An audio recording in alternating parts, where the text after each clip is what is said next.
Hello and welcome to the I Am podcast for the Independent American Mama. I am your host, Rihanna Mishleviich. The Independent American Mama is a woman-owned and operated motherhood supporting branch of the family unit that the Independent American Gardener, or TIAG, is based around amongst our nonprofit community. We spent the last year and a half traveling the United States and parts of Canada, building and strengthening communities for the family. I have always felt drawn to helping women and mothers more directly, and it started off as one business that was rebranded 2 times and then sat on the back burner until I could really hone in and figure out how I wanted to build this up. After TIAG came out and we were growing our bonds with each community and each class, I began building a bond with many women from these classes. And I found that I was to bring these mamas together, have small powwows, pep talks, and really engage together in a mission to move us into our purpose as mothers and women on this planet. Well, many of the speakers you are hearing from on this podcast are those women I met along our travels. And the Independent American Mama shifted from being a sole blogger and influencer to a more unified effort of moms with the vision to help, support, and encourage each other. We're kind of the Moms Club of TIAG. So today I have someone super dear to my heart. She was a big key to getting us out to Alberta, Canada for a class, which gave us the stepping stone to see parts of North America I had only dreamed of seeing. I'd like to introduce you to Heather Burton. Heather is an avid wife, a mom, grandma, teacher, a writer. She's a conflict transformation mentor and an educator from Alberta, Canada. In all of these roles and more, she learns and loves. She believes in keeping it real to make it better. I cannot wait for you guys to hear from her. It's going to be amazing.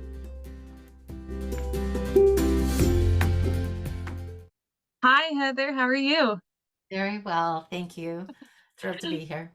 I'm glad you're here too. I have some questions for you. Let's just jump right into it. When did you become a mom? So that's a really good question and should be a really obvious answer, which would be December 30th, 1988.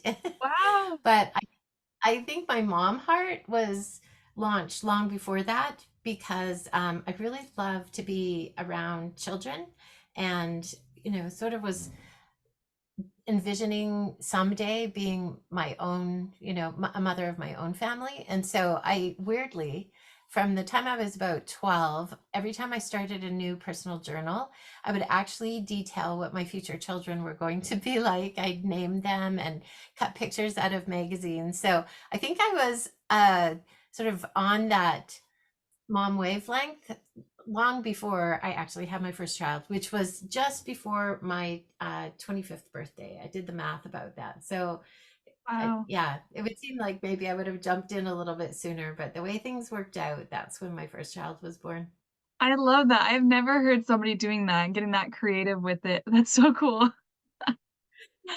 That's And ask awesome. me how many of those names I actually ended up using. So How many? yeah, just kidding. But it was really great because it gave me this really strong sense of purpose and just a depth of meaning to all the things that you go through when you're an adolescent and young adult. And because I always had this mark to look forward to, even though they were, just two-dimensional characters inside of a journal, a series of journals. So yeah. That's so cool. That's so true. I love that. Having a goal and just having something to look forward to. That's amazing. You're a grandma. How many grandchildren I do you have? I have 6 with one more on the way, Oh, and actually 2. I take that back. So we have 9 children, and 8 of them are boys. I have one daughter. She's number 6. No, she was not the tail end, and the reason we stopped having children. No, yeah. So our oldest son has 6 beautiful, amazing human beings with his wife, and then our third oldest son and his wife just announced that they are expecting in May. So oh, we're super excited. congratulations. Cousins. Yeah, so it's great. That's so cool. Well, what do you do for a living? I teach full time in an alternative public school environment, junior Okay. high students, which is the equivalent of middle grade in the United States, I think. And so grades 7, 8, and 9. And my students come to our school for a wide variety of reasons. And they are some of my favorite people on the planet. So that's what I do for my paid work during the day. Yeah. I'm also an avid writer and writing community. I'll call it a builder because I do actually host a monthly event and am eager to help other people find ways to get their important ideas and thoughts and stories down on paper. But I also go home to, I have my youngest child is still at home, so my other really important work besides my relationship with my husband is I'm still raising that last child. And young adult children are also still part of the equation. So I consider myself having two full-time jobs, a teacher and a mom, and then I squeeze writing into the spaces. Well, how do you get yourself to get into that creative zone each day? I think my challenge really is getting out of it and into reality because yeah, I just feel like there's this constant flow of, and I will take that back immediately. If I'm overtired or have, been holding stress about anything, I find that that's the biggest damper on creativity. But yeah, so I wake up in the morning and sometimes actually just before I wake up, I feel like there's like this little morning angel that starts planting ideas in my mind. And so establishing balance for me as far as like getting into a creative zone is being able to repress creativity in certain areas while I go do the things that I really need to do that other people are depending on me to do, and hold those ideas in a safe space in my mind so that they don't get lost or on paper, because I'm 60 now. And so sometimes if I don't write it down, it never came, right? Yeah. It didn't happen. And, and then as far as creative zone goes, I create while I'm washing dishes. I create while I'm commuting to my job. I have a commute on 2 days out of the week. I create often in like prayer, right? That's a really great opening space. If I put a pen to paper, generally I can, at least jot down lists of things that are occurring to me. So creative zone, I think, is our zone. I think that's what our brains, where they want us to be, is constantly spiritually creating the world that we really want to live in Yeah. and be part of and see develop. But then we also have opportunities to sort of create within the, not confines, but within the boundaries of work we also need to be doing, right? Rather Hmm. than constantly sitting and, having amazing visions and ideas come to my mind. So, yeah, that's seriously how it is. But I will tell you that one thing I've learned and I really believe in is that to keep a sense that I am a creator, because it's very easy to get kind of bogged down in I'm a wage earner. I am, someone else's teacher other than my own children, right? Right now, um, my son is actually homeschooling himself while I'm working, and that's related to a health issue that he has. But they're sort of things that my heart is naturally drawn to, and I can get in a funk about, and I will never get this done, and this will never come to pass, and just the discouragement zone. And so one thing that I do find that really helps is I try, sometimes against significant opposition, and most of that is resistance from within me, right? Because I have to fight duty and the laundry and all of that, but is to try to have like artist dates. That's from Julia Cameron's book The Artist's Way, where she suggests that you make yourself a, a, a distinctly creative or inspiring opportunity. It could be a walk. It could be going to, a really beautiful natural place and just being still. It could be dinner with creative friends or a walk with creative friends, since it's hard to get away to go to dinner sometimes. And so I try to actually have artist dates with myself. I keep lots and lots of art supplies around. I am not an artist. I'm not a an accomplished artist, but I am somebody who loves to play with art supplies. And if I can do that, it's like the portal just opens up again, and or becomes, less congested by the things that real life also requires of us. So Oh, wow. That's amazing. artist dates, do them, have them. Yeah, I used to do Yes. them a lot with my kids too when I was full-time homeschooling. I like every day was basically an artist date for hours on end, because there were so many things that we could explore and discover, and then that just heightens your awareness and your powers of observation. And I think it also sets a kind of fluffs the soil for really great seeds of inspiration to be planted. So I'm gonna have to go out with the kids and do an artist date. That's awesome. yeah. So you're a writer. What do you enjoy most about writing? Yeah, probably therapy. It's like I think this is E.M. Forster's character, and I don't know the book because I haven't found it yet. I just find it, occasionally online. I've done some research, but I haven't free read an E.M. Forster. But it was something to the effect that, how do I know what I think until I see what I write? And that's me, right? So sometimes, I I believe, I have not been officially diagnosed, but I believe I have an attention deficit brain situation, and I'm not sad about that. Actually, it does make it hard sometimes to concentrate, and I flit a lot. I flit between projects, and not a great finisher. I'm a really great starter.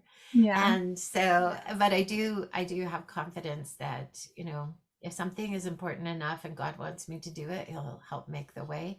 But so therapy, right? And but the other thing that I really love is I don't know, there are certain situations in life that are kind of a meeting between heaven and earth. And for me, writing can be that space. And I'm not really talking about the sort of, you know, fingers forced to the keyboard. I've got to edit this thing and, make this look better. Or, Yeah. I need to show some self discipline and discard the things that aren't, really worthy of this piece that I'm working on.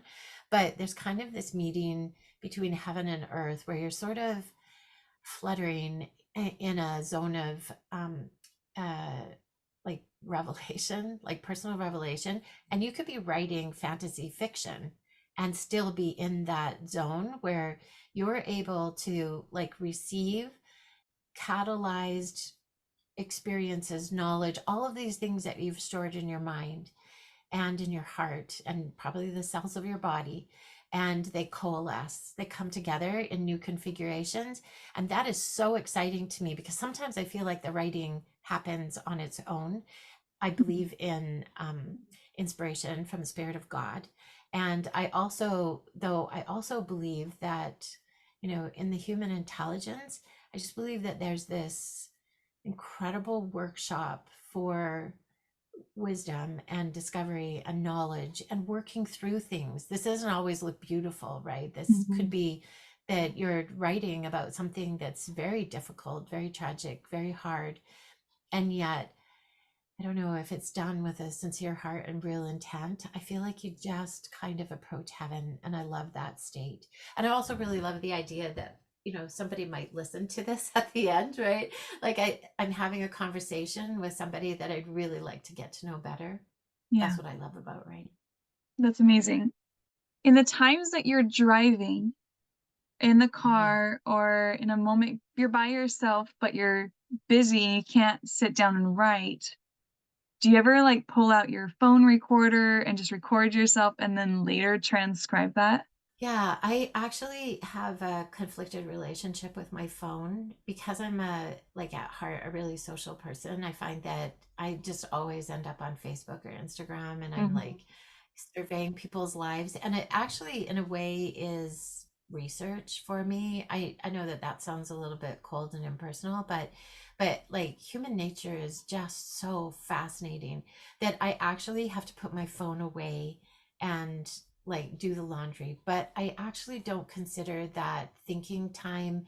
Even if I don't get stuff on paper, I will frequently take out a notebook and just jot things down. Like I have a piece of paper and I won't even tell you how many notebooks I have.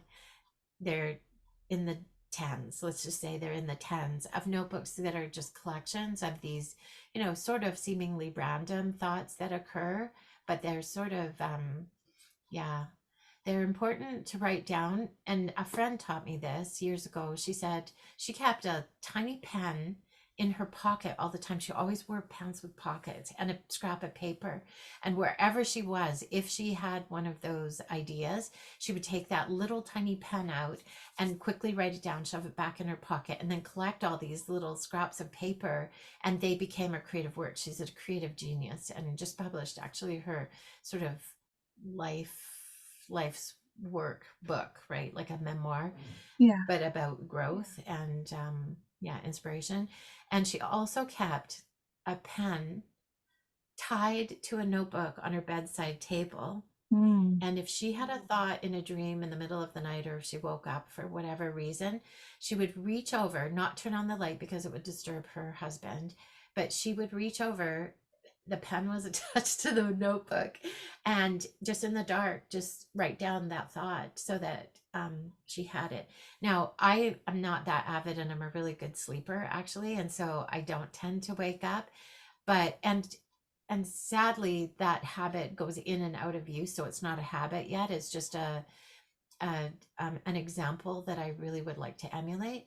Yeah. But those are some of the things I do. But I do keep, like, I have um currently I'm sitting in my office at my school, which is very quiet. My house is not right now. So uh with joyful game playing and everything, where it's the holiday break. Yeah.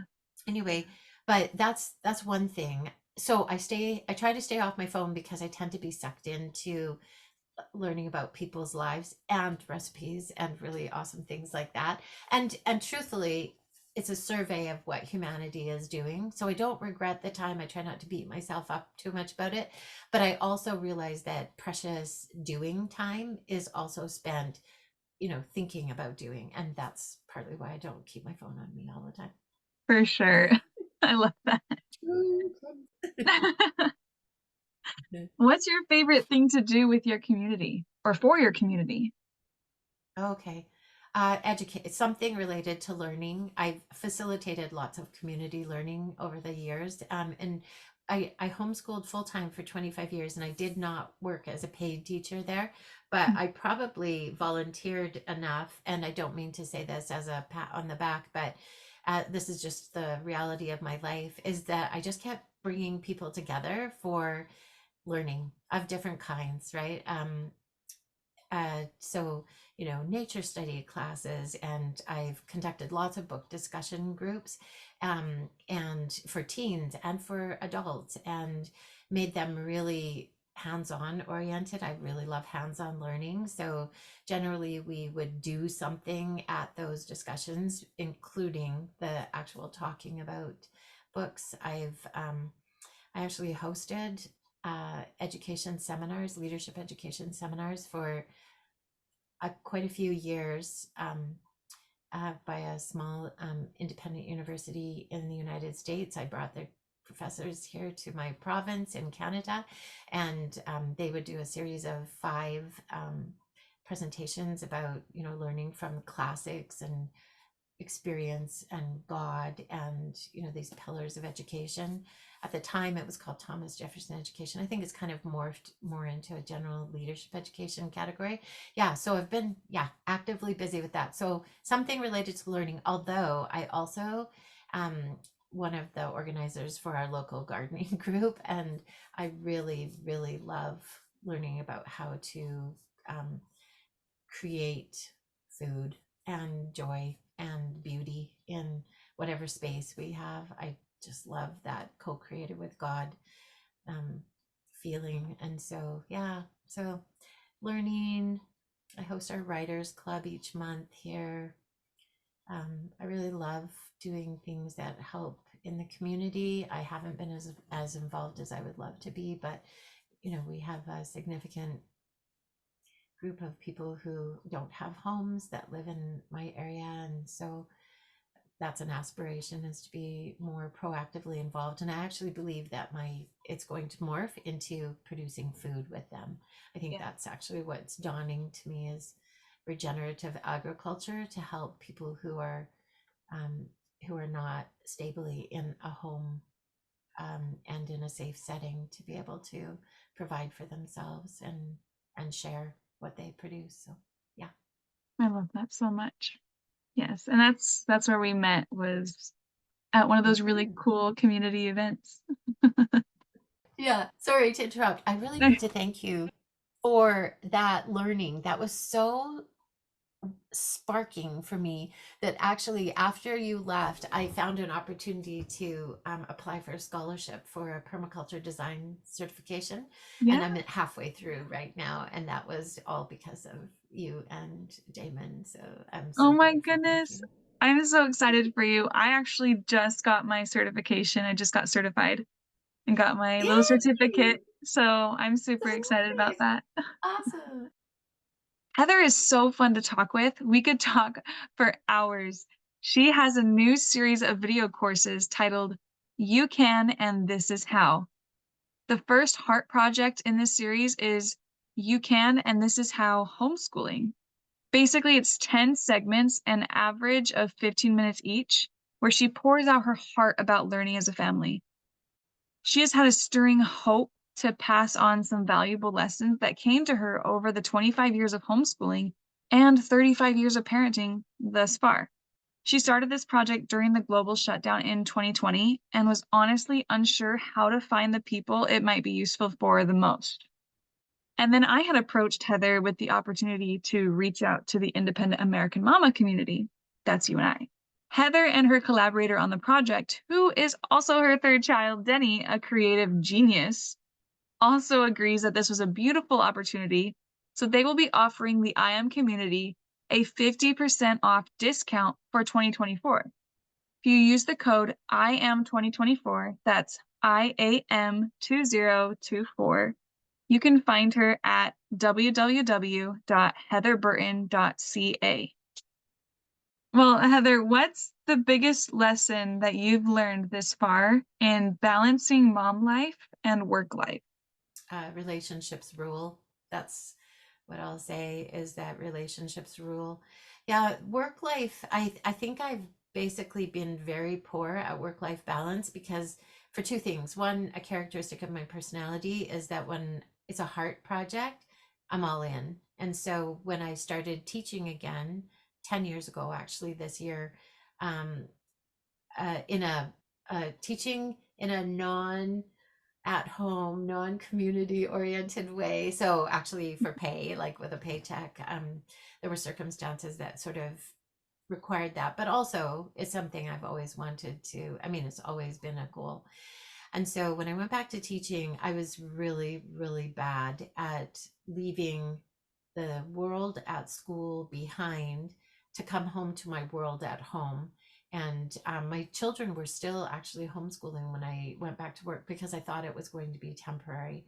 I thought that I'd, tide our family over for a year or two, maybe three, and then I'd be back in my homeschool nest doing what I love so much. And things didn't work out that way. And so and then I really had to confront, okay, this isn't temporary, and I'm not just trying to get up to speed after a long absence away from this particular system of education, which is a lot different than what we were experiencing at home.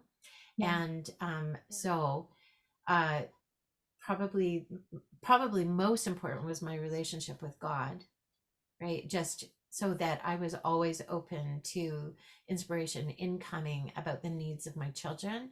And then another one was my heart never left the home environment, right? For 3 years, I drove away every morning with tears in my eyes because I knew what I was leaving behind. And then after that, we sort of realized that that was unsustainable for the children. And they went into their various grade levels into the regular school system here in my community, and that has its own set of challenges too. But so balancing work and life was really making sure that I was doing the kinds of things and thinking the kinds of thoughts that would allow me to have the help I needed to receive the inspiration to do what really needed to be done with less time, right? When you're Yeah. full-time homeschooling, like you can work it in, generally there's an opportunity for that conversation, for the adjustment that you need to make in the tone of your voice and whatever else it is. And you're constantly working relationships, right? Being in relationship with other people. And that's just it. Yeah. And then it goes the other way too, is with teaching. It's really about the relationship. Teaching as a paid teacher, it's really about the relationship you have with the students, that it's respectful, sincere, genuine, loving, um, honoring to their individuality, especially with junior high students. I find that's really, really important. And that, I mean, you'll hear this be said right now, but academics is secondary to trust, right? Trust and healthy trust and relationships, and their belief that you are actually there for their benefit, which I think kids also, your own children also need to know, right? You are not here to be a taskmaster. You're not really here primarily to be a disciplinarian. You're not really in that setting to be anything except their wholehearted, fully aware of yourself, right? Like how you are, you're Yeah. there to love and teach and guide and follow inspiration. And so relationships rule everywhere. Yeah, that's I love it. that. It's a great phrase too, right? Relationships rule. How do you counter negativity that comes your way, either by the world or by circumstance? Yeah. Whoa. I'm actually kind of writing a book about that, but yeah, I really am. And it's kind of the book of life, right? My life. It will probably end up being my memoir. Uh, I think as a person who maybe culturally from my own family and from the era in which I was a really impressionable youth, um, this feeling of not enough, right? So Yeah. striving to be enough, in be what other people expect you to be. So I kind of bridge the gap. I'm sort of at the very end of the baby boomer generation, and at the beginning of Gen X, right? Um and but raised by more traditional parents, and uh, uh um parents who, yeah. So I don't want to say anything that's denigrating to my upbringing, because I really believe it was ideal for me, even though it had elements that were super hard.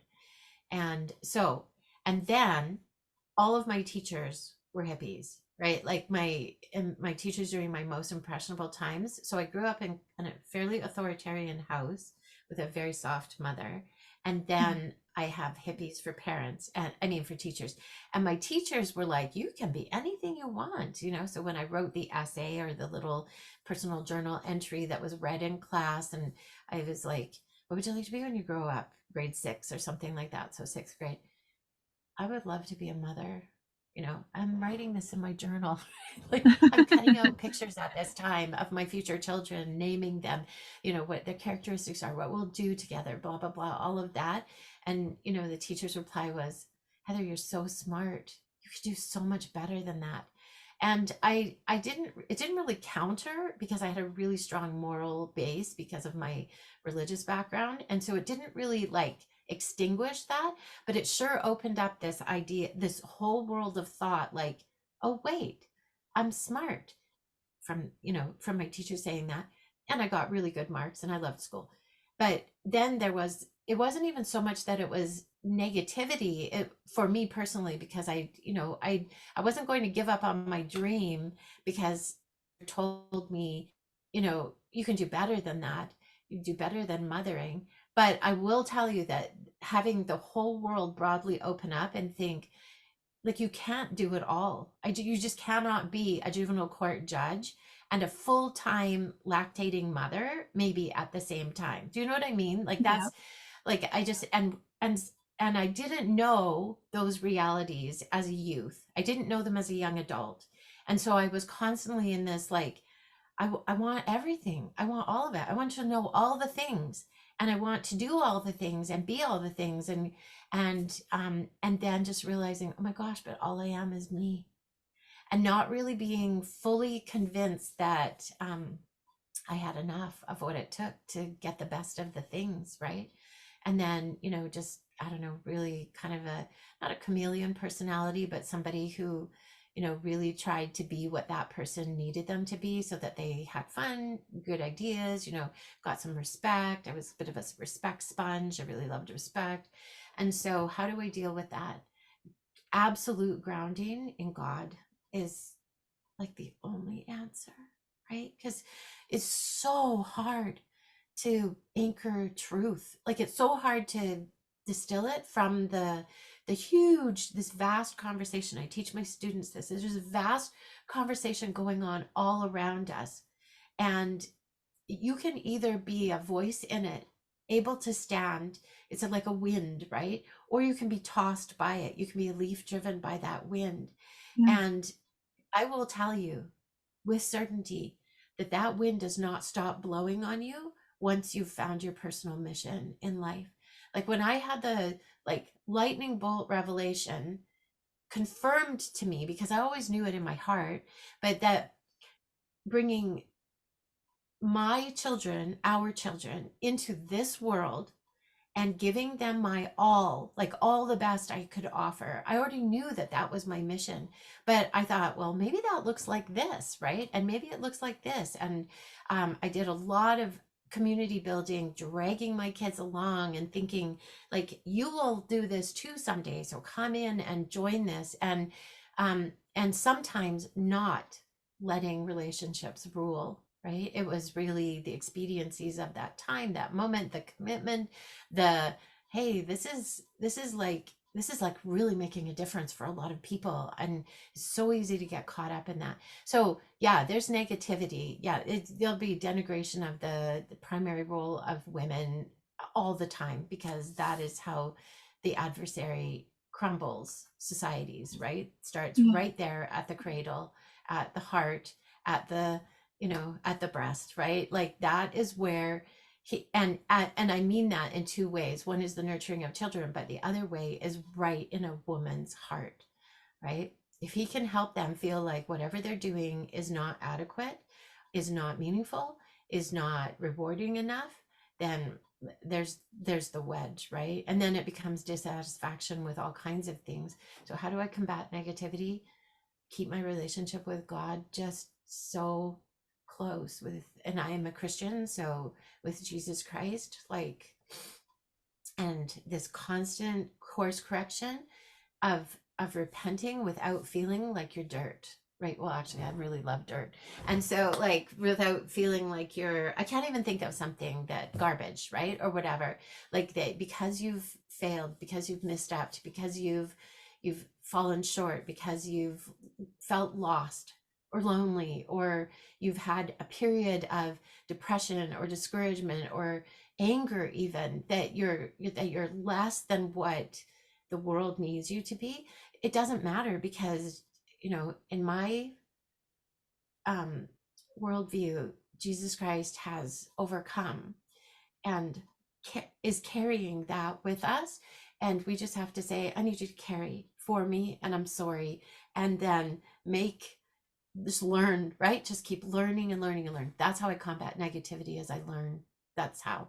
But I try to learn as close to the source of absolute truth as I possibly can, because even as a fully grown, mature adult, I'm always eternally an 8-year-old, but inside, that's my mental sort of like ideal place, is just in wonder, right? 8-year-old wonder.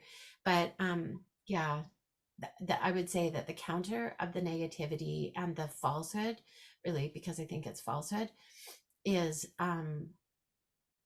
aligning myself as closely as possible with truth. Just this idea of self-care, self-love, putting self first, right? Put on your own oxygen mask first. I think that there's a lot to that, but I also think it's a trap. It can be a trap, like any um, portion of truth, that has other things in it.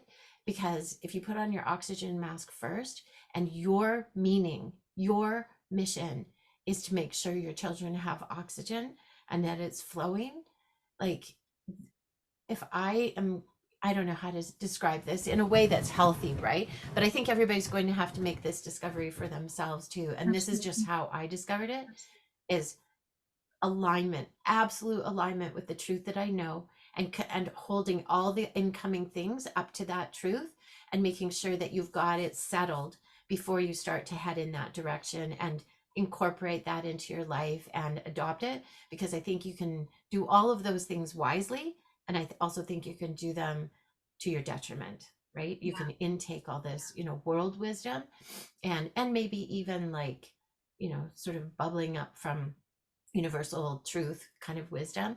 And it just takes a lot of watch care to make sure that you're on target with absolute truth.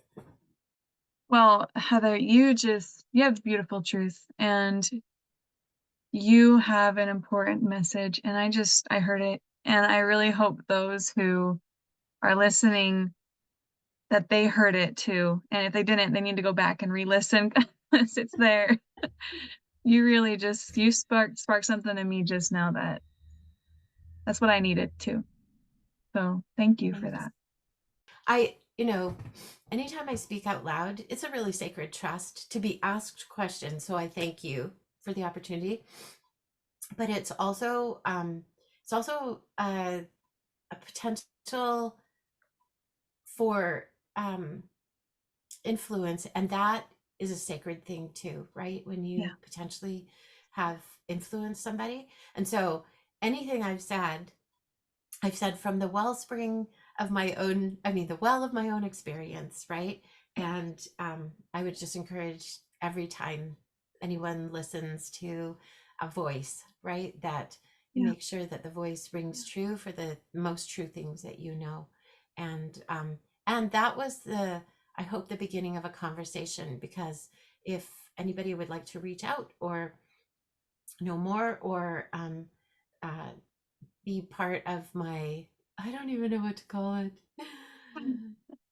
my friends circle. Yeah, I kind of hesitate with the word tribe or anything like that, because I feel like then I'm all of a sudden in a marketing stream, and that's really not what it's Hmm. that's not what it's about. I think we're just walking each other home, We are. truthfully, walking each other home. And I'd love to carry on the conversation. So if anyone wants to reach out, they can find me online. I'm not hard to find, because I'm pretty public about my thinking. And yeah, I'd love to follow up. My website is www.heatherburton.ca, and you can connect me in multiple ways through that. Just, if you can remember, heatherburton.ca, because .canada. So yeah. Perfect. Well, thank you so much, Heather. You've been Thanks, amazing. Susie. Thank you.